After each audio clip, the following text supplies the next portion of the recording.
하나님 말씀 보겠습니다. 신약성경 베드로후서 2장에 기록된 말씀. 베드로후서 2장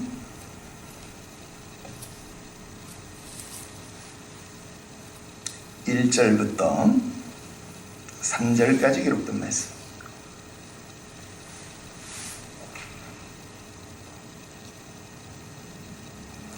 베드로후서 2장 1절부터 3절, 우리 같이 한 목소리로 합독합니다. 읽어요. 시작. 그러나 백성 가운데 또한 거짓 선지자들이 일어났었나니 이와 같이 너희 중에도 거짓 선생들이 있으리라. 그들은 멸망하게 할 이단을 가만히 끌어들여 자기들을 사신 주를 부인하고 임박한 멸망을 스스로 취하는 자들이라. 여럿이 그들의 호색하는 것을 따르리니 이로 말미암아 진리의 도가 비방을 받을 것이요 그들이 탐심으로 지어낸 말을 가지고 너희로 이득을 삼으니 그들의 심판은 옛적부터 지체하지 아니하며 그들의 멸망은 잠들지 아니하느니라. 아멘. 할렐루야.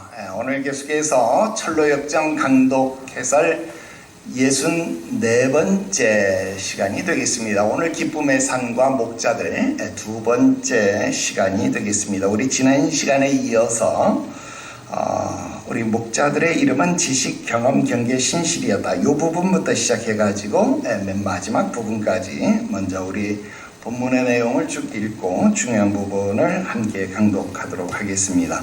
우리 먼저 본문 같이 읽어 나갈게요. 목자들의 이름은 거기서부터 읽습니다. 읽어요. 시작. 목자들의 이름은 지식, 경험, 경계, 신실이었다. 목자들은 순례자의 손을 잡고 자신들의 천막으로 데리고 가서 잘 준비된 식사를 함께 했다. 더욱이 목자들은 우리는 당신들이 이곳에 잠시 머물면서 우리와 함께 친해지고 이곳 기쁨의 산에서 나오는 좋은 음식물로 위로를 삼기 원합니다 라고 말했다. 밤이 늦어서 두 순례자들은 머물겠다고 말했고 그날 밤 그곳에서 쉬었다. 내가 꿈속에서 보니 아침에 목자들이 크리스천과 소망을 불러서 함께 산을 걷자고 했다. 그래서 순례자들은 목자들과 전망이 좋은 길에 잠시 함께 걸었다. 그때 목자 중 한 사람이 다른 목자에게 우리가 이 순례자들에게 놀라운 것을 보여줄까요? 라고 물었다. 목자들은 그렇게 하기로 결론을 내리고 순례자들을 데리고 우선 오류의 언덕의 꼭대기로 갔다. 언덕 끝은 낭떠러지였는데 목자들이 순례자들에게 언덕 아래 바닥을 보라고 했다.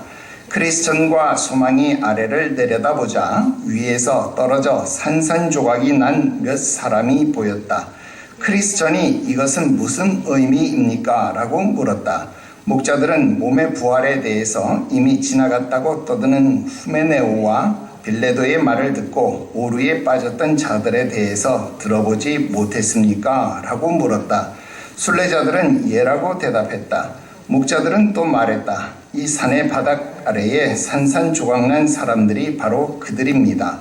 당신들이 보는 바와 같이 오늘날까지 매장되지 않은 채로 있는 것은 다른 사람들이 가파른 경사면을 올라갈 때 주의를 기울이도록 혹은 낭떠러지 근처에 가까이 이르렀을 때 경계하도록 본보기로 둔 것입니다.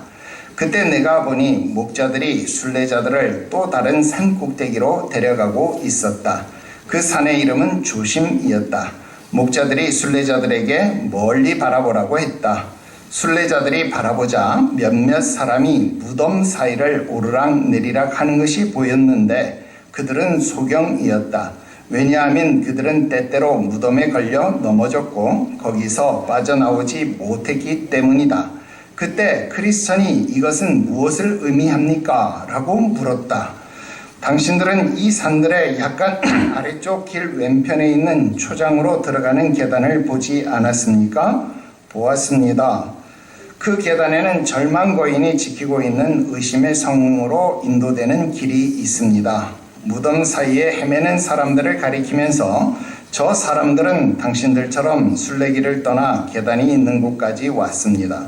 그리고 그곳에서 순례길이 너무 험하기 때문에 순례길에서 벗어나 초장으로 들어가는 길을 택했고 그곳에서 절망 거인에게 붙잡혀서 의심의 성에 내던져졌습니다. 지하 감옥에 얼마간 갇혀 있다가 거인이 마침내 그들의 눈을 뽑았고 무덤들이 있는 저곳에 데려다가 오늘날까지 그곳에서 방황하도록 만든 것입니다. 이것은 지혜자의 말씀이 성취된 것입니다. 명철의 길을 떠난 사람은 사망의 회중에 거하리라. 크리스천과 소망은 눈물을 글썽이며 서로 바라보았다. 그러나 목자들에게는 아무 말도 하지 않았다. 내가 꿈속에서 보니 목자들이 순례자들을 데리고 간 또 다른 곳은 바닥이었는데 언덕 측면에 문이 있었다. 목자들은 문을 열어서 순례자들이 들여다보도록 했다. 순례자들이 들여다보니 매우 어둡고 연기가 자욱했다. 또한 불이 으르렁거리는 소리와 고통에 찬 울부짖음이 들려왔고 유황 냄새가 났다. 이것은 무엇을 의미합니까? 이것은 지옥으로 빠지는 샛길입니다. 위선자들이 들어가는 길입니다. 장자권을 팔아버린 에서와 자신의 주인을 팔아넘긴 유다, 복음에 대해서 중상모략을 한 알렉산더, 거짓말을 하고 시치미를 뗀 아나니아와 삽비라 같은 자가 같은 길입니다.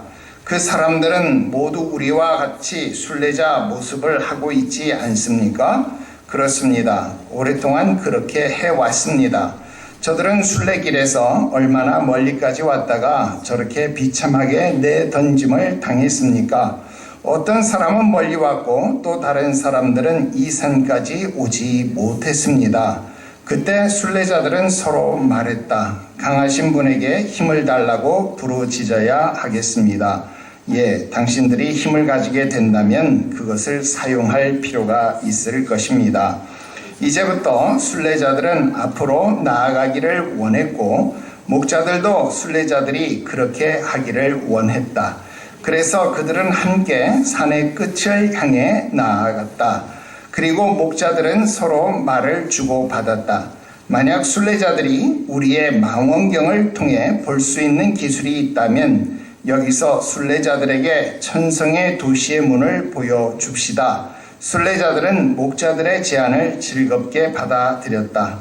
따라서 목자들은 순례자들을 데리고 맑음이라고 불리는 언덕의 꼭대기로 올라갔다. 그리고 순례자들에게 자신들의 망원경을 주었다.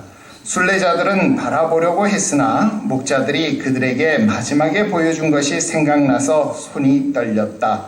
장애물 때문에 그들은 망원경을 통해서 견실하게 볼 수 없었으나 그들은 문과 같은 것을 보았고 그곳의 영광을 어느 정도 볼 수 있었다.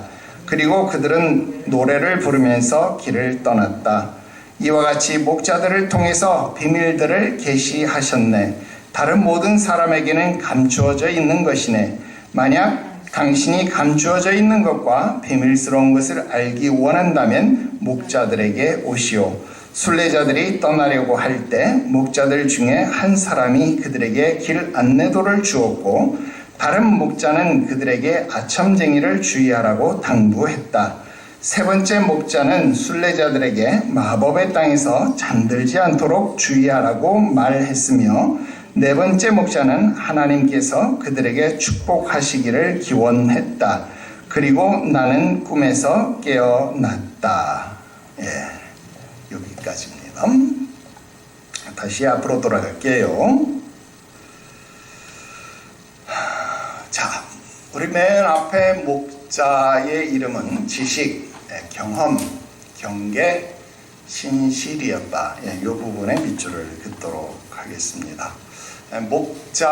목자의 동그라미를 치시고요. 목자는 여러분들이 지금 상상하는 것처럼 복음의 사역자들을 의미하는 것이다. 그렇게 이야기를 해볼 수 있겠습니다.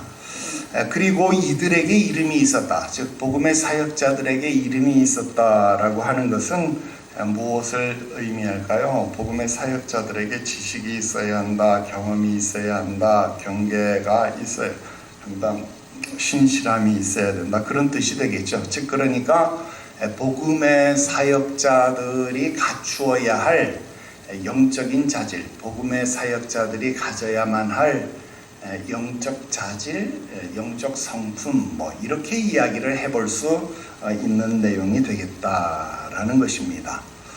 또 그것을 뒤집어서 이야기한다면 어떤 이야기가 될까요? 여러분, 목회자에게 이런 자질이 필요하다라고 하는 뜻은, 그것을 뒤집어서 이야기하면 성도들에게는 무엇이 필요하다? 성도들에게는 이런 지도가 필요하다, 그런 뜻이 될 것입니다. 성도들에게 이런 것이 필요하기 때문에 목회자에게 이런 영적 지식이, 이런 영적 경험이, 이런 영적 경계함이, 이런 영적 신실함이 목회자에게 요구되는 것이다, 이렇게 말할 수 있겠죠. 그러니까 목회자의 영적 자질은 바로 성도들에게 필요한 요소가 된다, 이렇게 표현을 할 수 있겠다라는 것입니다.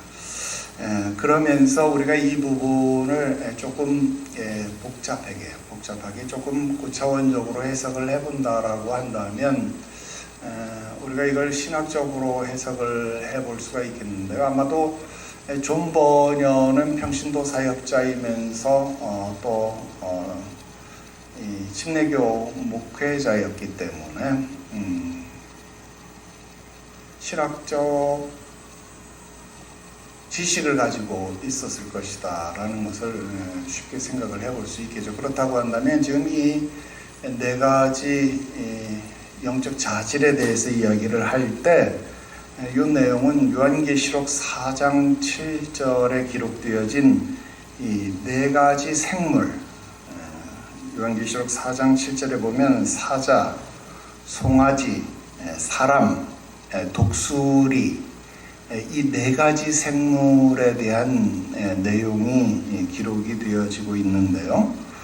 또 이 요한계시록에 나오는 이 네 가지 생물이 우리 신약 성경 사복음서의 비견이 되기도 하지요. 그리고 또 그것이 예수 그리스도의 사역에도 그것이 그대로 비견이 되기도 합니다. 그래서 우리가 마태복음 같은 경우는 사자복음 이렇게 이야기를 하기도 하고, 마가복음은 송아지복음 이런 표현을 쓰기도 하고요. 누가복음은 이제 사람복음, 인자복음 이렇게 표현을 하기도 하고, 또 요한복음은 독수리복음서 이렇게 표현을 하기도 하죠. 그런데 그것을 그대로 또 예수 그리스도께 적용을 하면 예수 그리스도의 사역에 비교해서 사자복음, 그러니까 마태복음은 예수 그리스도의 왕 대신 사역에 대해서 유독 많이 표현하고 기록한다. 그래서 마태복음은 왕에 대한 비유가 되게 많이 나온다라고 하는 겁니다.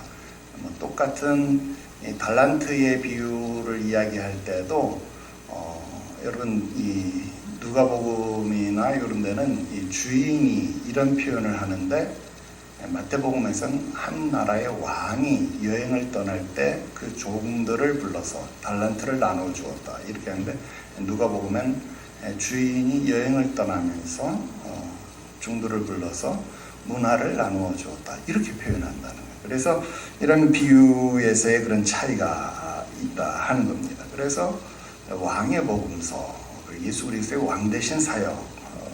반면 이 마가복음은 우리가 아는 것처럼 예수 그리스도의 순환당하심, 고난당하심에 대해서 이야기를 많이 하잖아요. 그러니까 여러분 송아지 복음, 여러분 이 송아지, 여러분 어때요? 제물로서의 송아지도 그런 것도 있지만 여러분 소가 열심히 일을 하잖아요. 그래서 이 순환당하신 예수 그리스도에 대한 내용들이 마가복음에는 유독 많은 분량이 차지되어지고 있다. 그럼 누가복음 같은 경우는 이제 인자라는 표현이 많이 나오죠. 그래서 누가복음 같은 경우는 이제 그런 표현, 또 요한복음 같은 경우는 이제 승리의 예수님 같은 사역에 대한 내용들을 많이 표현을 하고 있습니다. 그래서 이런 이 복음의 신비에 대한 내용들을 요한복음에서는 많이 다루고 있다 하는 거예요. 그래서 이런 내용들을 쭉 우리가 살펴본다라고 하면 이런 내용들을 다 알고 있었던 존 버년이 이런 내용들을 다 통찰에 녹여서 목자의 이름을 이렇게 정한 것이 아니었겠나, 그런 유추도 우리가 해볼 수 있습니다. 그래서 지금 이 하나하나를 우리가 풀어서 생각해 본다라고 한다면, 지금 목자에게 붙여진 이름이 첫 번째 지식이다, 그렇게 이야기를 한다면 어떤 이야기가 될까요? 목자는 뭐에 능통해야 된다라는 거예요. 성경에 능통해야 된다, 하나님 말씀에 능통해야 된다, 능력이 능해야 된다, 뭐 그런 의미가 될 것이다 라는 겁니다. 말씀에 기록된 것처럼 소경이 소경을 인도하면 어떻게 돼요? 둘 다 구렁텅이에 빠질 수밖에 없는 것이죠. 그래서 복음의 사역자, 목자는 하나님 말씀에 대한 지식이 충만한 자가 되어져야 한다. 그래서 특히 이 말세 때에는 여러분 어때요? 바르게 배우는 것, 이거 정말로 그 무엇보다도 중요하고 또 중요한 일이다. 이건 아무리 강조해도 지나치지 않다라고 하는 겁니다. 그래서 목회자의 최고 책무가 무엇이냐라고 이야기했을 때 바르게 가르치는 것이다. 바른 복음의 선포, 이건 굉장히 중요한 일이다. 또 진리의 수호, 이건 그 어떤 것하고도 바꿀 수 없는 가장 중요한 책무다라고 하는 겁니다. 그래서 목자의 이름은 지식이다. 그게 첫 번째 책무로 나오는 이름이다.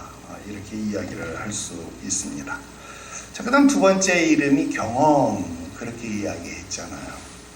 자, 목회자가 지식만 가지고 그러면 되느냐? 그러면 우리 흔히 하는 말로 신학교 교수님들이 목회를 하면 목회가 성공하나요? 그럴 것 같은데 그렇지 않더라 하는 거예요. 반드시 그 마음에 역사하시는 성령님에 대한 경험이 있어야 되는 것이죠. 그래서 성령에 대한 충만한 체험, 성령에 대한 충만한 경험이 있어야만 된다라는 겁니다. 왜? 그래야만 그 신비한 경험을 분별해낼 수 있기 때문에 그렇다라고 하는 겁니다. 그 무엇보다도 성령께서 우리 각 사람 심령 가운데 역사하시는 그 능력의 일들을, 영적 현상들에 대해서 그 누구보다도 세심하게 살피고 그것을 분별해낼 수 있는 능력이 있어야 된다라는 겁니다. 그러려면 어떻게 해야 돼요? 그런 영적 현상들에 대해서 경험이 많아야 된다는 거예요. 여러분, 아무리 의학적 지식이 많아서 의학 박사다 그렇게 이야기해도 임상 경험이 부족하면 어때요? 안 되죠. 그래서 아무리 지식이 많아도 전공의가 된다고 해도 수련을 게을리야 하면, 그래서 수련의가 되지 못한다라고 한다면 여러분 전문의가 될 수 없는 거잖아요. 그래서 전공의가 되었지만 수련을 열심히 거쳐서 수련의 과정을 잘 거쳐야만 전문의가 될 수 있는 거잖아요. 그러니까 지식이 있다고 해서 다 되는 것 아니고, 그다음 그것에 따른 경험이 충만해야 된다. 그래서 목회자에게는 그것에 따른 경험이 따라야 된다. 그래서 나도 젊은 시절이 지나갔습니다만은 나도 젊어야 목회를 잘하는 줄 알았다는. 근데 나이 들어보니까 이제 내가 늙었으니까 내가 늙어서 목회를 잘한다 그런 말을 하고 싶은 것이 아니라, 이제 뭔가 좀 알 것 같고 이제 좀 성경이 눈에 보이고 이러더라 하는 거예요. 그래서 참 안타깝더라 하는 거예요. 그것이 참 뭐라 그래요? 시점이 좀 잘 안 맞는 게 참 안타깝다. 그런 안타까움이 좀 있어요. 그래서 이 경험과 지식이 하나가 되는 것, 일치가 된다라고 하는 게 참 어려운 일이다. 그런 생각을 해보게 되네요. 그 다음 세 번째, 이 목자의 이름이 경계였다라고 하는 겁니다. 그 경계라고 하는 건 뭘까요? 목회자의 영적 자질 중 하나가 그 다음 자신 그리고 성도의 영적 상태를 살피는 것, 그것이 중요하다. 그것을 잘 살필 수 있어야 된다는, 그리고 그것을 경고할 수 있는 능력이 있어야 된다. 이걸 뭐라고 평가를 좀 해볼 수 있을까요? 영적 민감도 뭐 이렇게 표현을 좀 바꿔볼 수 있을까요? 여러분, 사단이 속이는 것, 사단이 유혹하는 것에 대해서 성도들로 하여금 주의를 기울이게 해야 된다라는 거예요. 그런데 나중에도 이야기를 하겠지만 목회자부터 이 뒤에 오류의 언덕에서도 그런 이야기를 하겠습니다만, 작은 것을 용납하면요 계속 용납하게 되는 거예요. 그리고 나중에는 결코 다시는 만날 수 없게 된다는 거예요. 여러분, 처음에는 작은 차이라서 금방 그걸 바로잡을 수 있겠다 그런 생각을, 우리 그 유혹을 할 때 어떻다고 그러면 길가에서 조금 떨어진 곳에서 유혹을 한다 그렇게 이야기잖아요. 언제든 내가 다시 길가로 돌아올 수 있을 거라고 생각하는 곳에서 우리를 유혹한다는, 사단은. 그래서 내가 얼마든지 이 실수를 바로잡을 수 있다라고 생각하는 곳에서 우리를 유혹하기 때문에 넘어지는 거예요. 저 멀리서 유혹하면 절대로 안 넘어가요. 그래서 그 경계가 굉장히 중요한 것, 어려운 것이다 라는 겁니다. 또 이런 일들이 가능해야 고난받는 자들을 위로하고 또 낭망하는 자들을 세울 수 있다라는 거예요. 그래서 세 번째 목자의 이름이 경계라고 하는 것, 이건 정말 중요한 자질이겠다 그런 생각을 해보게 됩니다. 자, 마지막 이름은 진실 또는 신실이다, 그렇다 하는 거예요.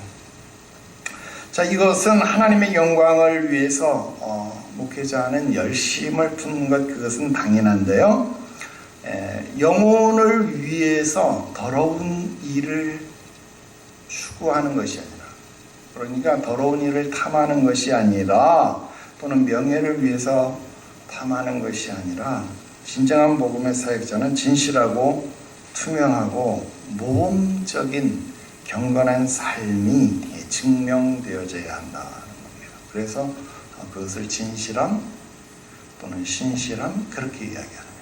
앞과 뒤가 다른 사람이 되면 안 된다라는 거예요. 그래서 차라리 미련해 보일지언정 영악해 보이는 사람에 되어서는 안 되겠다는 거예요. 그래서 차라리 그냥 속이 다 보이는 사람, 너무 투명해가지고 다른 사람 앞에 이용당할지언정 그런 사람이 되면 안 되겠다. 차라리 너무 다 보여가지고 아이고 이렇게 해가지고 어떻게 세상 살겠냐, 이런 말을 듣는 게 오히려 낫다라는 거예요.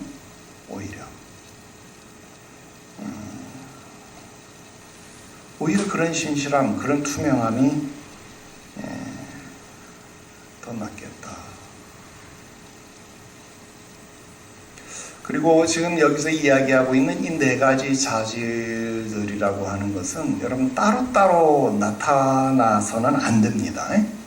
여러분, 이런 자질들이 어느 것 하나만 특출나다, 여러분 물론 어느 것 하나가 다 없는 것보다는 어느 것 하나라도 있는 게 그나마 낫겠죠. 그러나 여러분, 이게 따로따로 나타나서 되는 것이 아니라 여러분, 이게 한 사람에게 두루 갖춰져야 된다. 두루 갖춰져야 된다.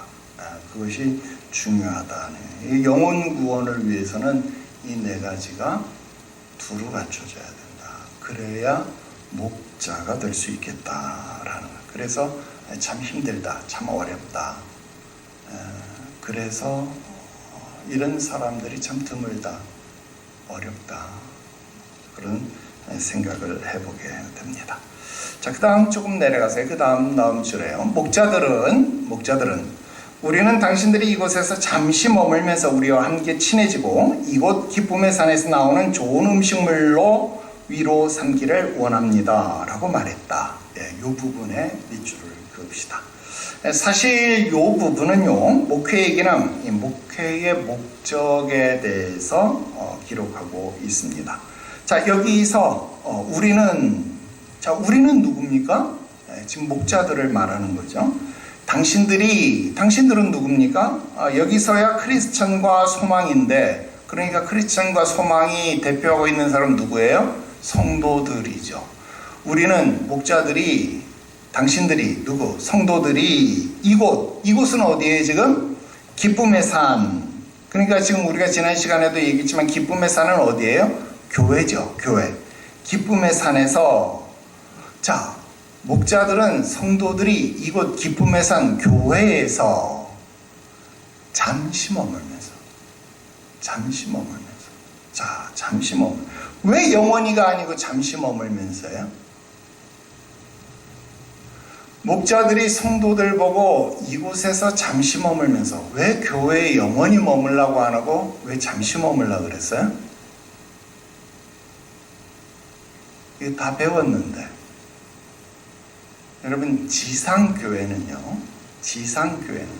유형교회는, 이 땅 위의 교회는 항상 잠시라고 표현됩니다. 그걸 잊지 마십시오. 자, 이 땅 위의 교회는 우리가 영원히 있을 교회가 아니기 때문에, 영원히 있을 장소가 아니기 때문에 잠시 머물면서 라고 기록되는 거예요. 여러분들이 죽을 때까지 있을 거라고 말하지만 죽을 때까지 있을 거죠. 이곳에서 태어나서 이곳에서 세례받고 이곳에서 결혼하고 이곳에서 장례를 지내서 여러분들은 이곳에서 영원히 머물 거지만, 그럼에도 불구하고 지상교회는 항상 뭐라고요? 잠시 머물면서. 그래서 우리 아까 찬송도 잠시 세상에 내가 살면서 잠시 머무는 거예요. 우리는 잠시 머무는 거예요. 그래서 교회는 잠시 머무는 교회다, 그렇게 표현된 것이 틀린 것이 아니라 맞다라는 거예요. 왜? 지상교회는 잠시 머무는 거예요. 자, 그리고 좋은 음식물 그랬어요. 좋은 음식물 뭐예요? 좋은 음식물은 우리에게 은혜의 방편으로 주어진 하나님의 말씀, 그것을 말하는. 여러분, 우리는 지상교회에서 하나님의 말씀을 우리에게 은혜의 방편으로 주신 거예요. 자, 우리 처음부터 배우세요. 하나님은 우리를 처음부터 장성한 그리스도인으로 만든 것이 아니라, 여러분, 우리를 거듭난 생명으로 태어나게 하셨다. 중생, 거듭나게 하셨다. 거듭나게 하셔서 어디에다 심으셨어요? 교회 안에 심으셨어요. 교회. 그래서 교회는 성도들의 뭐라고요? 어머니와 같다. 여러분, 기독교 강요에서는 뭐라 그랬어요? 교회는 성도들의 어머니, 자궁과 같다, 그렇게 이야기를 했잖아요. 그래서 우리를 장성한 어른으로 만들어서 태어나게 한 것이 아니라 우리를 뭐로? 거듭나게 하셔서 교회 안에 이식하셨다. 교회 안에 자라나게 하셨다. 교회 안에 심으셨다. 그래서 교회 안에서 우리가 서로 연결되어 그 가운데서 어떻게 하셨다? 자라나게 하셨다.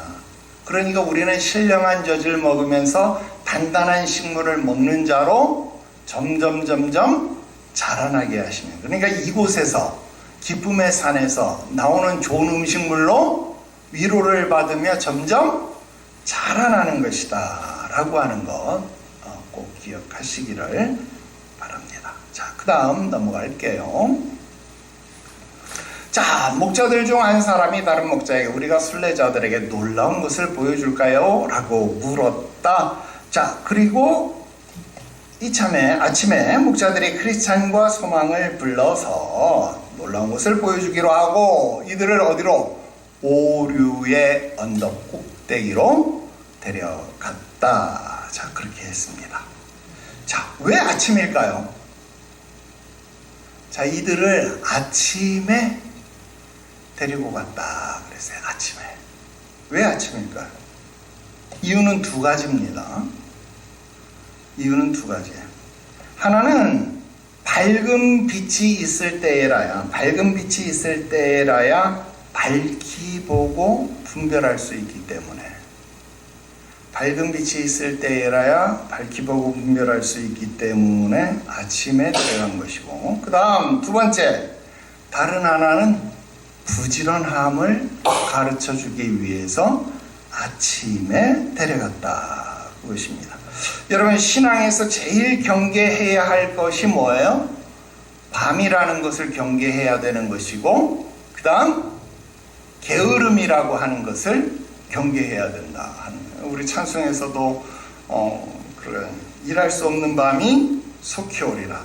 여러분, 일할 수 없는 밤, 그 신앙의 밤을 우리는 끊임없이 경계해야만 한다 하는 것입니다. 그 다음 신앙에 있어서 경계해야 되는 또 한 가지는 뭐예요? 게으름, 나태함, 그것을 우리는 경계해야 한다 하는 겁니다. 이게 신앙에 있어서 제일 큰 적이다라는 겁니다. 그래서 경건한 가르침을 배우는 일에 있어서는 게을러서는 안 되겠다라는 거예요. 그럼 믿음을 세우고 믿음을 격려하고 위험에 대해서 경고하는 일에는요, 촌각을 다투면 안 된다라고 하는 겁니다. 자, 이 산의 특징 보니까 어때요? 올라갈 때는 경사가 완만했죠. 그런데 내려올 때는 어때요? 경사가 매우 급한 거예요. 그러니까 갈 때는 뭐예요? 갈 때는 언덕인데 언덕 끝은 뭐예요? 낭떠러지. 그러니까 갈 때는 완만, 끝은 낭떠러지. 자, 이게 교훈입니다. 그래서 아까도 이야기했지만 처음에 조그마한 오류라고 심각하게 사람들이 받아들이지 않을 수 있죠. 아이, 그게 뭐, 아이, 그 정도 다. 야. 하나님이나 똑같이. 어? 천주교에서는 하느님, 개신교에서는 하나님. 에이, 똑같아. 야, 영어로는 God. 한국에서는 하나님 똑같아. 우리 그렇게 이야기하는. 물론 그거는 그렇게 생각을 할 수 있습니다. 여러분, 작은 차이가요, 큰 결과를 만들어낸다 하는 거예요. 여러분, 다시 한번 이야기하지만 여러분, 천주교와 개신교가 작은 차이가 아닙니다. 절대로 작은 차이가 아닙니다. 여러분, 이걸 절대로 작은 차이라고 생각하면 큰일 납니다. 가족 중에서 특히 자녀들이 천주교 간다고, 특히 여러분 결혼식이나 이런 거 할 때 천주교 신부님이 주례해주는 결혼식이 좀 있어 보인다고, 요즘 아이들은 있어 보인다고, 결혼식을 천주교식으로 하고 싶다고 해서 천주교에서 영세받고 천주교에서 결혼하는 아이들이 있습니다. 왜? 여러분, 이 천주교 이 영화를 좀 너무 많이 본 것 같아요. 그 마지막에 신랑은 신부에게 키스하십시오. 이 말이 그렇게 멋있었나 봐. 그래가지고 목사님은 그렇게 안 해주는데 신부님은 그렇게 하니까 그게 멋있어가지고 이걸 하고 싶다고. 여러분, 나도 그거 해줄 수 있죠. 그러나 예배 중에는 그렇게 하면 안 되는 거예요. 왜? 예배니까, 결혼 예배니까, 결혼 예식이 아니라 결혼 예배니까. 예배 끝나고 이부 순서에 하면 되잖아, 그죠? 근데 예배 중에는 그러면 안 되는 거잖아요. 그러니까 예배는 예배대로 하고 그 이후에 그러면 되는 거예요. 말이 너무 좀 나갔는데, 여러분, 그런 걸 절대 작은 차이라고 생각하면 절대 다시는 만날 수 없다 하는 거 여러분 꼭 기억하셔야 됩니다. 자, 그 다음 지나갈게요. 자, 목자들이 순례자들을 또 다른 산꼭대기로 데려가고 있었다. 그 산의 이름은 조심이었다. 목자들이 멀리서 바라보라고만 했다. 그들은 소경이었다. 자, 이들은 어디서 본 사람들의 의심의 성에서 절망 거인에게 붙잡혀가지고 두 눈이 뽑힌 자들이었다. 결국 여러분 어때요? 아무것도 볼 수 없어서 죽음의 그림자가 드리워진 무덤 사이를 빠져나오지 못한 자들이다. 여러분, 근데 이게 되게 심각한 게요, 오늘날 대다수의 그리스도인들이 여기에 속한다. 근데 이렇게 말하면 되게 기분 나빠하잖아요. 그래서 이걸 부인하고 싶어 하잖아요. 근데 대다수의 그리스도인들이 사실 이 모습이에요. 살았다 하는 이름은 가졌지만 정작 죽은 자와 방불한 자들이다 하는 거예요. 라오디게아 성도들에게 주님이 뭐라고 하면, 야, 안약을 사서 네 눈에 넣어서 너 밝히보라. 주님이 그렇게 말씀하는 거예요. 못 보는 거예요. 못 보는 거. 죽음이 있는 무덤가에 있어서 아무것도 분별하지 못하고 그냥 그것만을 지금 뱅글뱅글 도는 거예요. 늘 같은 시험, 늘 같은 문제에 빠져서 헤어나오지 못하는 거예요. 내가 여러분들에게 맨날 그런 얘기잖아요. 이 시험 만나서 이 교회, 우리 목사님 맨날 헌금 이야기해서 나 이 교회 싫어. 다른 교회 갈까요? 다른 교회 가면 헌금 얘기 안 할 것 같아요? 그 교회 가도 또 물질 문제 만나면 또 거기에서 또 도망갈 겁니다. 맨날 그 문제에서 그 사람은 헤어나오지 못하는 거예요. 왜? 못 보니까. 그게 나의 신앙의 문제라는 것을 못 보니까 거기에서 못 빠져나와요. 의심의 성에 갇혀서 두 눈이 뽑힌 거예요. 그러니까 그곳에서 절망하고 무기력에 빠지는 거예요. 그래서 못 보는 겁니다.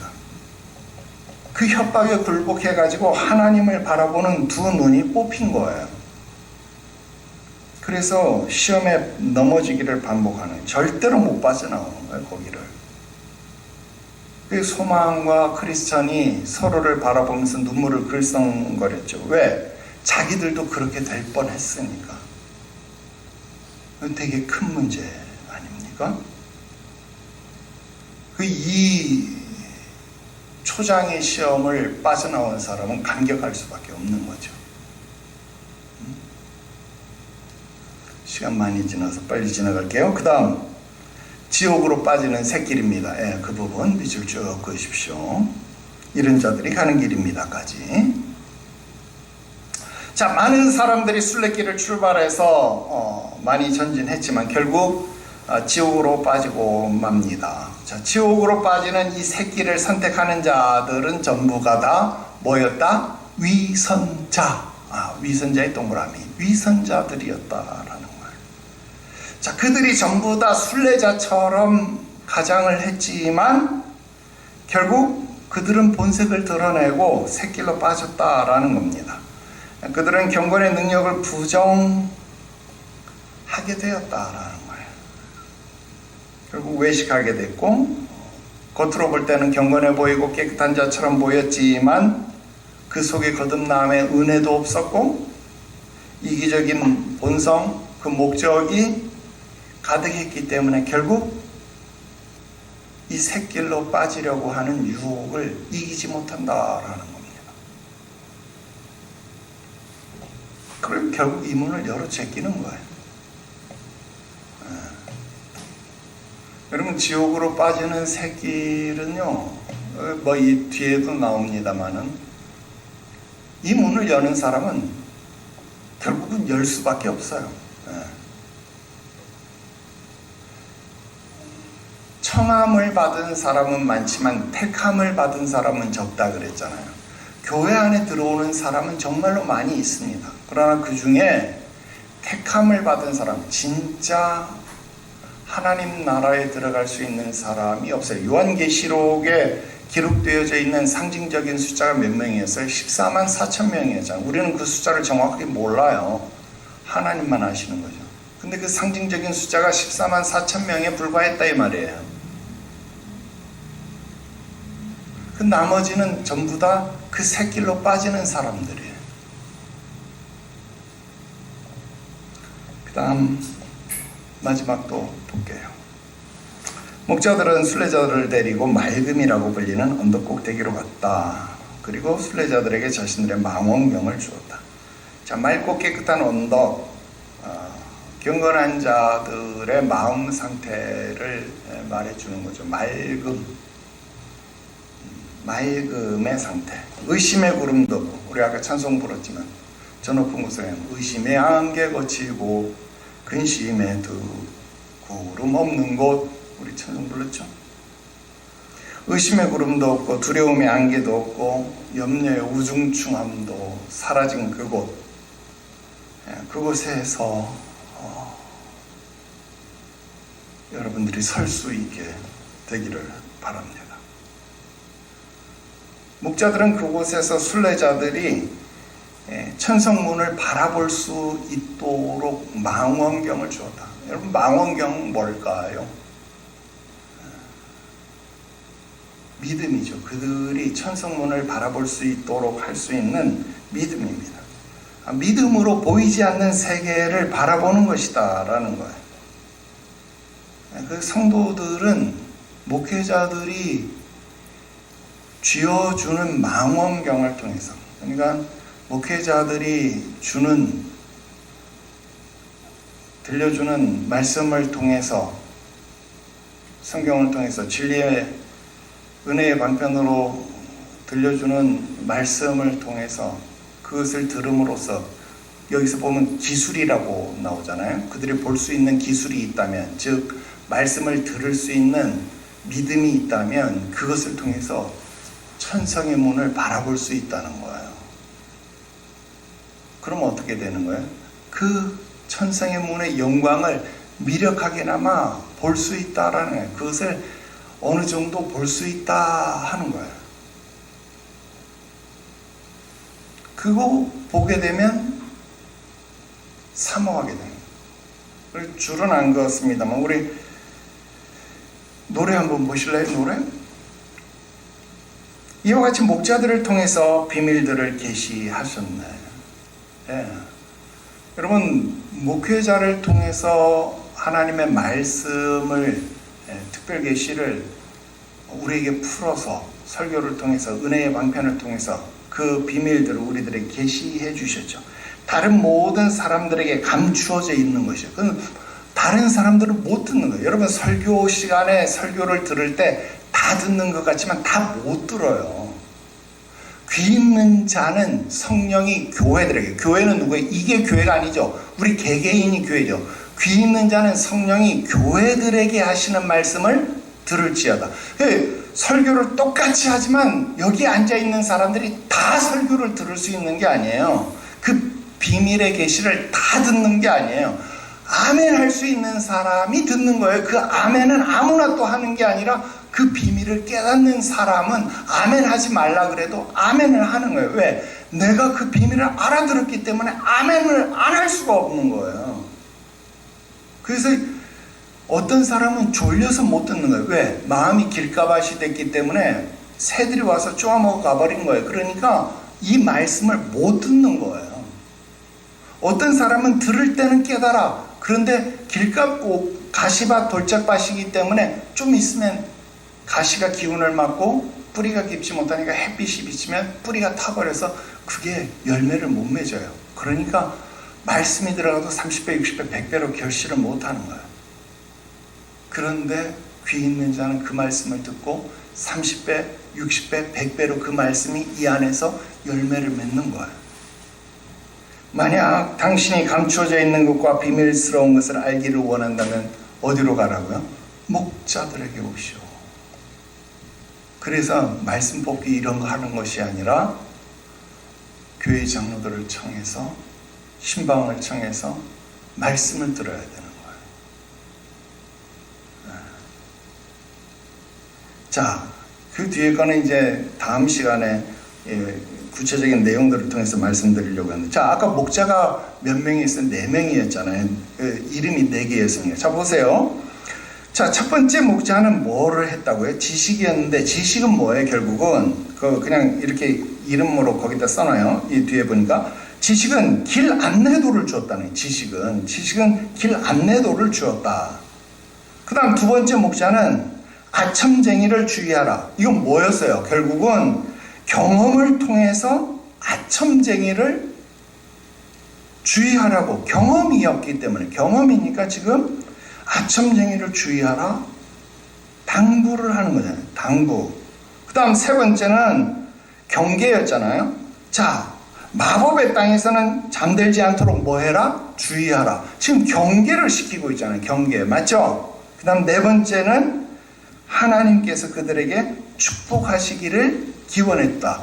이건 누가 기원을, 이렇게 축복을 빌어줄 수 있어요? 신실한 자가 복을 빌어줄 수 있잖아요. 마음이 깨끗한 자가, 투명한 자가 복을 빌어줄 수 있잖아요. 그래서 지금 목회자가 이렇게 해줄 수 있는 거예요. 지식이 있는 자가 길 안내도를, 지도를 줄 수 있고, 경험이 있는 자가 이런 자를, 아첨쟁이를 주의하라고 당부를 해줄 수 있고, 잠들지 말라고 경계를 해줄 수 있고, 복을 빌어줄 수 있고. 에? 지금 무슨 말인지 아시겠죠? 이렇게. 이건 이제 다음 시간에도 이제 나오는 건 뭐, 그래서 내 일부러 여기 뒤에는 밑줄 안 그었어요. 그냥 요런 거예요. 그래서 좌우지간 어쨌든 여러분 그렇게 해서 신앙생활, 믿음의 교회 안에서 믿음의 종도를 통해서 아름답게 여러분들의 신앙이 잘 자라날 수 있게 되시기를 주 예수의 이름으로 축원합니다. 오늘은 여기까지 공부했습니다. 기도 드립시다. 우리에게 은혜를 베푸시니 감사합니다. 우리를 믿음의 전에 심어주시고 배우게 하시며 진리의 말씀으로 양식을 삼아 잘 자라나게 하시는 것을 감사합니다. 천성문에 이르도록 우리의 손 붙잡아 주시고 잘 인도하여 주시옵소서. 지옥의 샛길로 빠지는 일 없게 하여 주시고 주님 불꽃 같은 눈동자로 우리를 살피시고 이끌어 주시옵소서. 거룩하신 구주 예수님의 이름으로 기도드리옵나이다. 아멘.